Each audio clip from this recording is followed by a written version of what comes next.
صدر صاحب په اجازه دوه درې شعرۍ چې ته خو به راشې خو بیا زه د خاورو سلی به یم همجده ته خو به راشې خو بیا زه د خاورو سلی به یم ته به ګڼېږې زه اوده به یم او غلی به یم مننه ته خو به راشې خو بیا زه د خاورو سلی به یم ته به ګڼېږې زه اوده به یم او غلی به یم او ته راته مه وایه چې رنګ دې داسې زیړ ولې دی ته راته مه وایه چې رنګ دې داسې زیړ ولې دی ته راته ووایه چې څومره کړېدلی به یم مننه ته راته مه وایه چې رنګ دې داسې زیړ ولې دی ته راته ووایه چې څومره کړېدلی به یم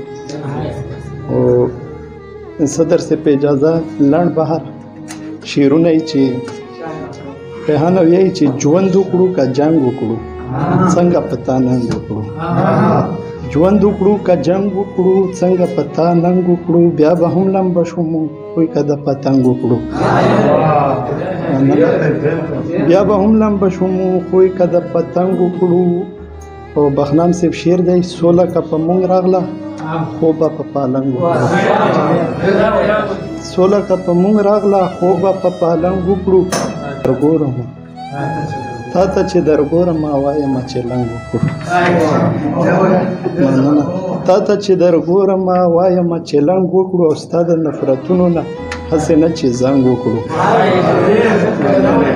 ستا د نفرتونو نه او هسې نه چې زنګ وکړو سر نه ستا نه په سر تیر یو مونږ ستا نه څنګه څنګ وکړو مننه ستا نه په سر تیر یو مونږ ستا نه څنګه څنګ وکړو او امجد صاحب شعر دی ماکتی چې ستا په تصور کې مونږ کله کله بنګ وکړو